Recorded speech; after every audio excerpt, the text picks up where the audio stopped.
विदेश देश को छोड़कर कोई लड़का भारत आता है, राजनीति में कदम रखता है, चुनाव जीत जाता है, ये सब तो आप जानते ही हैं, कोई नई बात नहीं है। कुणाल सारंगी किसी परिचय के मोहताज नहीं है। वे अलग तरह की राजनीति करते हैं और इन दिनों भी वो चर्चे में है क्योंकि वो जमशेदपुर में काफी सक्रिय हैं और उनकी सक्रियता गांव से लेकर शहर तक बराबर है। ऐसे में कई तरह की चर्चाएं उठ रही हैं और जो वर्तमान राजनीतिक हालात हैं राज्य के, उसको भी लेकर के कई सारी बातें करनी है। तो आज शार भारत में कुणाल सारंगी जी मौजूद है और उनसे हम तमाम विषयों पर बात करते हैं। कुणाल सारंगी जी, शार भारत में आपका स्वागत है। बहुत बहुत धन्यवाद। सबसे पहले एक ये पूछना चाहेंगे कि जो वर्तमान राजनीतिक हालात हैं, जैसे ईडी की छापेमारी हो रही है, सीएम खुद जो है खनन के लीज के मामले में फंस गए हैं, तो कौन किसको यहाँ क्या बोलेगा? ऐसा नहीं लगता है कि कंट्रोल नहीं है राज्य में और किस दिशा की ओर ये सारी चीजें जा रही हैं? सारे मामले कोर्ट में अलग से चल। देखिए, निश्चित रूप से चिंताजनक है और विशेष तौर पर वैसे युवाओं के लिए जिन्होंने एक उम्मीद के साथ इस राज्य सरकार को अपना मत दिया था। पिछले चुनाव में एक परिवर्तन की उम्मीद के साथ सरकार बनाई थी कि उन्हें रोजगार मिलेंगे, रोजगार के अवसर प्राप्त होंगे, एक पॉजिटिव एटमॉस्फेयर झारखंड में बनेगा युवाओं को लेकर। निश्चित रूप से वो निराश है और जिस तरह से भ्रष्टाचार के, पहली बार नहीं है कि झारखंड पर भ्रष्टाचार के आरोप लगे हैं, लेकिन संभवतः स्वतंत्र भारत का ये पहला उदाहरण होगा जब माननीय मुख्यमंत्री महोदय पर ही, जिस विभाग के वो मंत्री हैं, उन पर अपने नाम से माइंस की लीज आवंटन कराने का आरोप लगा हो। ये बहुत ही गंभीर मामला है और ये बताता है कि भ्रष्टाचार अब डाउन टॉप नहीं होगा, टॉप डाउन हो चुका है झारखंड में। ऊपर से नीचे तक सारे लोग एक ही मिशन में काम कर रहे हैं, T20 मोड में, कि किस तरह से सत्ता में रहने का फायदा उठाया जाए, जिसका नुकसान राज्य की जनता को हो रहा है। हर मंत्री पर आरोप लग रहे हैं, ईडी के छापे पड़ रहे हैं, अफसरों के घर से करोड़ों के कैश बरामद हो रहे हैं। ये छवि राज्य की इतनी खराब हो चुकी है देश के मानचित्र पर कि ये शर्मनाक स्थिति है।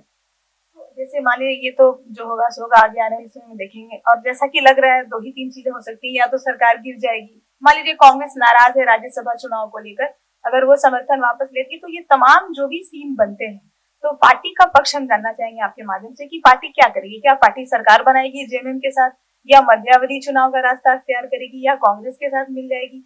पार्टी क्या कुछ करेगी? कुछ इस तरह की बात है क्या, कहना चाहिए? देखिए, सबसे पहली बात है कि राज्य में जो स्थिति है उस पर पैनी नजर है एक सशक्त विपक्षी दल होने के कारण। ये हमारा संवैधानिक दायित्व भी है कि राज्य की राजनीतिक परिस्थितियां किस ओर इंगित करे, उस पर नजर रखी जाए। पार्टी सरकार बनाएगी या सरकार बनाने में शामिल होगी, ये तमाम निर्णय ये तब आएंगे जैसी राजनीतिक स्थितियां उत्पन्न होंगी। उसके पहले जो बात है, और ये निर्णय भी जो पार्टी का आधिकारिक जो स्टैंड है, जो पार्टी की संसदीय बोर्ड में लोग हैं, जो पार्टी की टॉप लीडरशिप है, वो डिसाइड करते हैं कि कैसी परिस्थितियों में कैसे रिएक्ट करना है। लेकिन उससे बड़ी बात यह है कि आज राज्य सरकार की ये जो स्थिति है, पिछले 2 महीनों से आप देखिए कोई काम नहीं हो रहा। विभाग में जो पदाधिकारी स्तर के लोग हैं वो काम नहीं कर रहे क्योंकि जो असमंजस की स्थिति है उसको लेकर माननीय मुख्यमंत्री पर आरोप लगे हैं, उनके विधायकों पर, उनके मंत्रियों पर आरोप लगे हैं। सदस्यता जाएगी या बचेगी, चंद दिनों में ये क्लियर हो जाएगा। इलेक्शन कमीशन अपनी सुनवाई कर रहा है। हाईकोर्ट ने मामले को संज्ञान में लिया। जो राज्य सरकार ने करोड़ों रुपए खर्च किए वकीलों को लेकर सुप्रीम कोर्ट का दरवाजा खटखटाने में, वहां से भी उन्हें हार का सामना करना पड़ा है और हाईकोर्ट ने भी कल कहा है कि मेंटेनेबिलिटी पर सुनवाई होगी।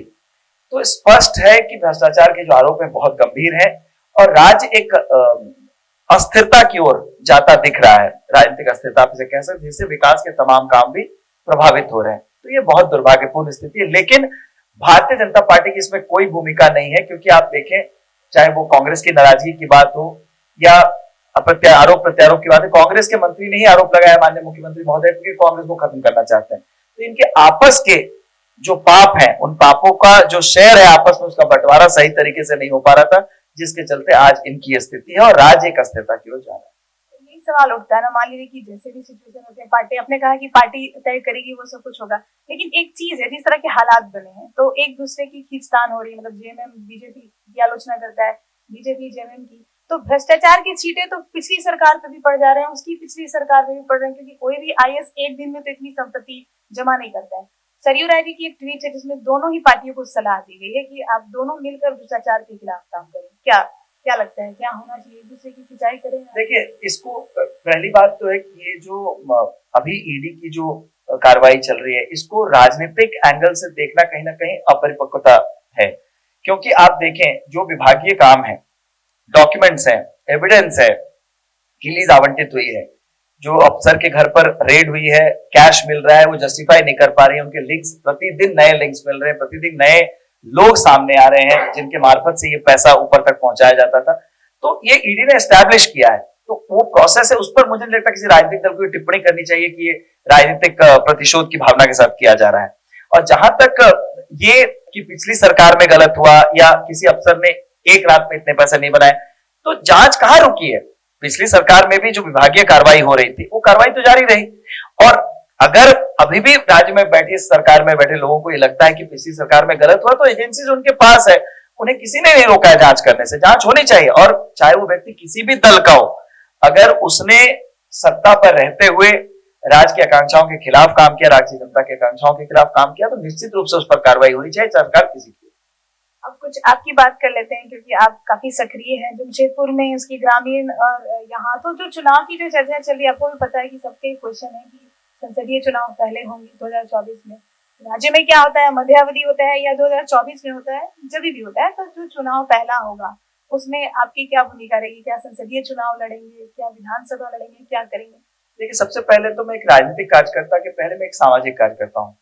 और जब मैं बहरागोड़ा से विधायक भी था, तो ऐसा नहीं कि मेरा क्षेत्र बहरागोड़ा तक सीमित था, मैं जिले के या जिले के बाहर के भी लोगों को, जहां मेरी क्षमता से उसे कोई मदद हो सकती थी, मैंने हमेशा करने की कोशिश की है। राज्य के बाहर के लोगों को भी मैं मदद करने की कोशिश करता हूँ, अगर मेरी क्षमता में हो सकता है तो। इसलिए मुझे नहीं लगता इसे ज्योग्राफिकल बाउंड्रीज में बांधने की जरूरत है। और ऐसा नहीं है कि मैं किसी को बुलाकर उसका काम करता हूँ, लोग मुझे अगर अप्रोच करते हैं तो मेरी ये नैतिक जिम्मेदारी है, और इसी जिम्मेदारी को निभाने के लिए मैंने बड़ी नौकरी छोड़कर इस सार्वजनिक जीवन में आने का निर्णय लिया था कि मैं लोगों के काम आ सकूं, चाहे वो किस क्षेत्र के हैं, किस क्षेत्र के नहीं है, किस जात के हैं, किस धर्म के हैं, इन पैमानों पर उन्हें नहीं देखकर एक इंडियन सिटीजन होने के नाते जो मेरी नैतिक जिम्मेदारी वो मैं निभाऊं। चुनाव कहां से लड़ूंगा, कौन सा चुनाव लड़ूंगा, ये विश्व की सबसे बड़ी पार्टी का मैं सदस्य हूँ, ये उस पार्टी को तय करना। तो ये शिवनाथ सारंगी जिन्होंने बेबाकी से झारखंड के तमाम मुद्दों पर राय रखी, हालांकि अपने चुनाव लड़ने की बात को वो खुलकर कुछ नहीं कह रहे हैं और पार्टी पर सब कुछ छोड़ दिया है, लेकिन जिस तरह से उनकी सक्रियता है, लोगों को अपेक्षा भी है उनसे कि वो उनका प्रतिनिधित्व करे, और उनके जो कार्य चल रहे हैं उससे काफी लोग खुश भी हैं। तो आने वाले समय में क्या कुछ सीन बनता है, क्या कुछ राजनीतिक परिदृश्य होते हैं, ये तो आने वाला वक्त ही बताएगा और हम सब देखेंगे। फिलहाल कुणाल जी, आपका बहुत बहुत शुक्रिया, आपने शारदा से बातचीत की। सहयोगी जीतू के साथ मैं अमृता, शारदा।